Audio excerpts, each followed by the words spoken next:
तो क्या ये काला कानून, इसे हटाया जाना चाहिए? क्या ये काला कानून ना रहे? 66A IT एक्ट के तहत, जिसके तहत ये जो दोनों लड़कियां थी उन पर केस दर्ज किया गया। हमारे साथ तमाम मेहमान मौजूद हैं जिनके साथ हम इसी मुद्दे पर चर्चा करेंगे। हमारे साथ शिवेंद्र सिंह मौजूद हैं जो सदस्य हैं इंडिया अगेंस्ट करप्शन के। हमारे साथ विनय राय मौजूद हैं, पत्रकार, अधिवक्ता।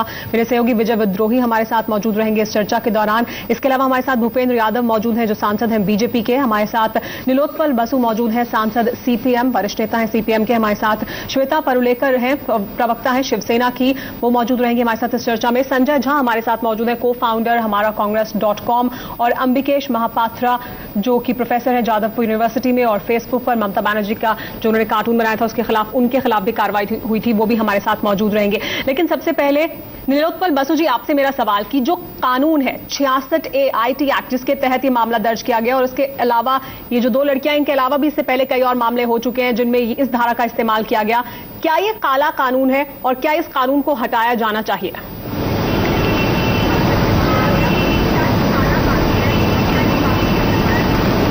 हम तो पहले से ही बोलते आए हैं ये कानून में ऐसे प्रावधान है जिसका गलत इस्तेमाल हो सकता है, लेकिन मेरे ख्याल में ये घटना के पीछे जो राजनीतिक एक ढुलमुलपन है कांग्रेस सरकार का, कांग्रेस एनसीपी सरकार का शिवसेना के प्रति, और जिस दिन उनका अंतिम संस्कार था, जिस तरह से आप लोग मीडिया से भी उनका एक हीरो के तौर पे उनको पेश किया, और मतलब उनकी जो तमाम जो भूमिका थी लोगों के अंदर नफरत फैलाने का, उसके बारे में बिल्कुल खामोश रहे। वो कुल मिला के ये परिस्थिति पैदा किया जिसके चलते कानून का इस किस्म का गलत इस्तेमाल हुआ, और अब व्यक्ति का जो स्वतंत्रता है उसके ऊपर इतना बड़ा हमला हुआ। जी, तो आपके के बाद एक बार फिर रुख करते हैं जिस बड़ी बहस को हम आगे बढ़ा रहे थे, जिस मुद्दे पर हम आज चर्चा कर रहे हैं कि क्या जो IT धारा के तहत, जो 66A जो धारा है IT एक्ट के तहत, क्या वो काला कानून है और क्या उसे हटाया जाना चाहिए। हमारे साथ शिवेंद्र सिंह भी मौजूद है, हमारे साथ विनय राय भी मौजूद है। शिवेंद्र, लेकिन हम जो पहले भी बात कर रहे थे और जो मुद्दा मैंने उठाया वो ये कि जो कमेंट इस लड़की ने किया फेसबुक पर, क्या वो इस धारा के तहत आता है IT एक्ट का? क्या उसने उल्लंघन किया 66A का? नहीं, बिल्कुल भी नहीं आता। जो भी पढ़ने में लग रहा है वो तो बहुत ही ऐसा कमेंट है जिसपे इस तरीके का सवाल बिल्कुल भी नहीं उठता। दूसरी बात यह है कि अभी किसी सज्जन ने कही कि सिब्बल साहब ने भी इसकी आलोचना की है। सिर्फ आलोचना करने से काम नहीं चलेगा। वो मंत्री हैं, उनको इनिशिएट करना चाहिए। इस धारा को रिपील करने की बात कहीं से इनिशिएट हो सिस्टम में, या तो इसको पूरी तरह हटाने का या इसमें सुधार करने की बात हो। एक सोशल मीडिया पे भी आरोप लगता है कि सोशल मीडिया में बड़ी समस्या है। मैं कह दूं सोशल मीडिया में समस्या नहीं है, समस्या हमारे दिमाग में, हमारे जो संकुचित हमारी सोच है उसकी समस्या है ये सारी की सारी। और कहीं पे भी इस तरीके की पाबंदियां, इस तरीके के कानून ऐसे नहीं है जिसकी वजह से आप इंडिविजुअल की तो आप कुछ भी अभिव्यक्ति की पूरी तरह आजादी छीन लेना चाहते हैं। इंडिविजुअल को टारगेट करके आप उसको खत्म कर देना चाहते हैं। तो ये तो बहुत ही खराब ये स्थिति है सबके लिए। जी, विनय राय जी, आप इस स्थिति को किस तरह से देखते हैं? क्या जो अभी शिवेंद्र कह रहे हैं कि वो जो कुछ कमेंट था वो इस धारा के तहत आता ही नहीं है, उसका उल्लंघन ही नहीं हुआ, लेकिन दर्ज किया गया मामला इसी धारा के तहत? मेरा वही कहना है कि सीधे तौर पर जो बयान आया फेसबुक पर उस लड़की के द्वारा, वो कहीं से भी 66A का वायलेशन नहीं करता है। जी, दरअसल 66A जो कानून है ये काला नहीं है, इसका अनुपालन कराने वाली जो एजेंसियां हैं वो इसे काला बना देती हैं। आपको याद होगा कि जिस देश में पोटा कानून लाया गया था आतंकवादियों के खिलाफ, लेकिन उसका अपने मतलब के लिए जब इस्तेमाल शुरू हुआ तो पोटा काला कानून बन गया। मेरा साफ तौर पे कहना है कि जो उसकी गाइडलाइन है कहीं से भी उसका वायलेशन नहीं किया गया है, तो कानून काला नहीं है। लेकिन उसको लागू करने में गलती की जाती है या उसको गलत तरीके से लागू किया जाता है, नादानी है महाराष्ट्र पुलिस। अमरीश महापात्र जी,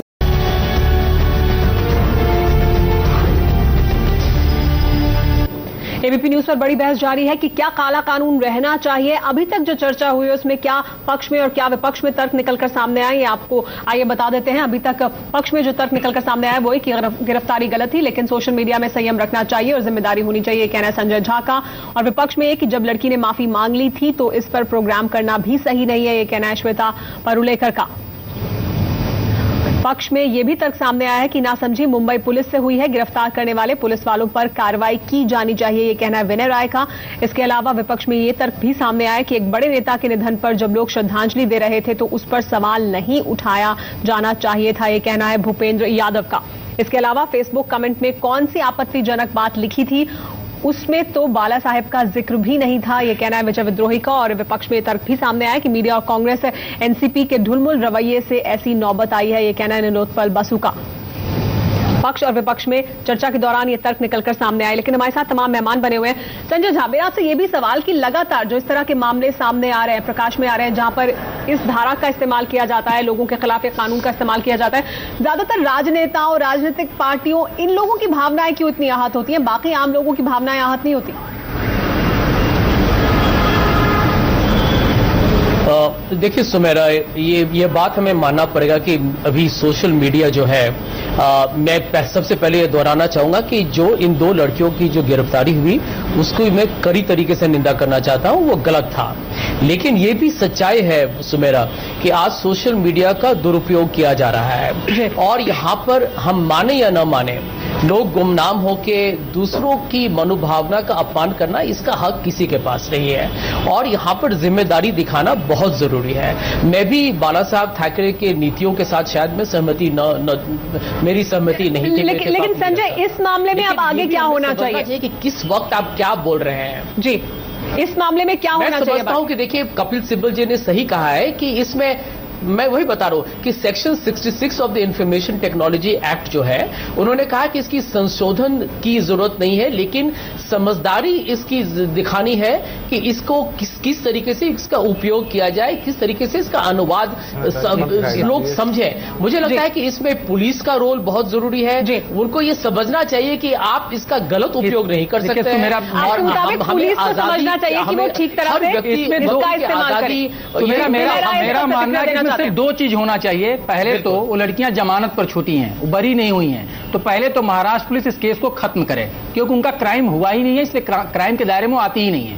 दूसरा, जिन पुलिस कर्मियों ने इनको गिरफ्तार किया है, कानून को समझे बिना, उनके खिलाफ कार्रवाई होनी चाहिए। जी भूपेंद्र यादव जी, आप इत्तेफाक रखते हैं इससे कि ये दोनों कदम उठाए जाने चाहिए?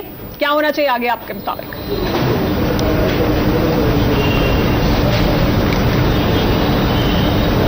मेरा ऐसा मानना है कि स्वतंत्रता और अभिव्यक्ति का अधिकार, उसके साथ साथ नागरिक स्वतंत्रता के मूल्य और उसके साथ साथ जो तीसरा विषय है प्रशासनिक का अनुशासन और नियंत्रण, ये तीनों फाइन ट्यूनिंग के विषय हैं।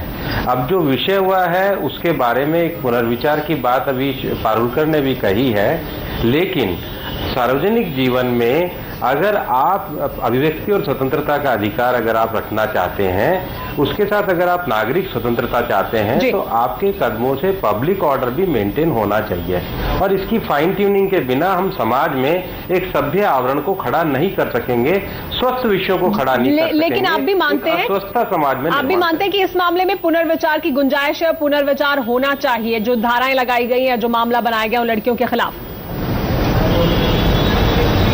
नहीं, देखो, जब बहुत बड़े स्तर पे विषय होते हैं तो उसमें जो छोटी बातें हैं, जब किसी ने क्राइम किया ही नहीं है, तो छोटी बात नहीं है, किसी की आजादी, किसी की रोज के जीवन से जुड़ी हुई बात है कि अगर उनके खिलाफ कोई गलत धारा लगाई गई है तो उसे वापस लिया जाना चाहिए। श्वेता परुलेकर जी, आपका इस पर क्या कहना है? आगे क्या होना चाहिए? या तो आप जाके महाराष्ट्र पुलिस के डीजी को समझा दीजिए जी, नहीं, आप अपना एक रिप्रेजेंटेशन वहाँ पे दे दीजिए। जी श्वेता परुलेकर जी, आपको क्या लगता है क्या होना चाहिए आगे?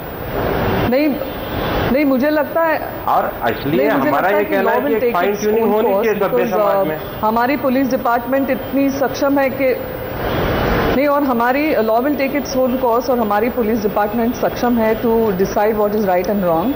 और सबसे महत्वपूर्ण चीज़ मैं ये बताना चाहती हूँ यहाँ पे कि सोशल नेटवर्क के ये जो साइट्स हैं, इसका डिसएडवांटेज या एडवांटेज ऐसा है कि आप कोई भी पोस्ट करते हैं तो वो इंस्टेंटली लाखों लोगों तक पहुँच जाता है और इस वजह से उसकी सेंसिटिविटी बढ़ती है, उस पर कोई चेक नहीं रहता। श्वेता जी, फेसबुक पर कमेंट करने से वो लाखों लोगों तक नहीं पहुँच सकता, वो आपके जितने फ्रेंड्स हैं, जितने आपके लिमिटेड दोस्त हैं, आपके उसमें ऐड हुए उन तक ही पहुंचता है।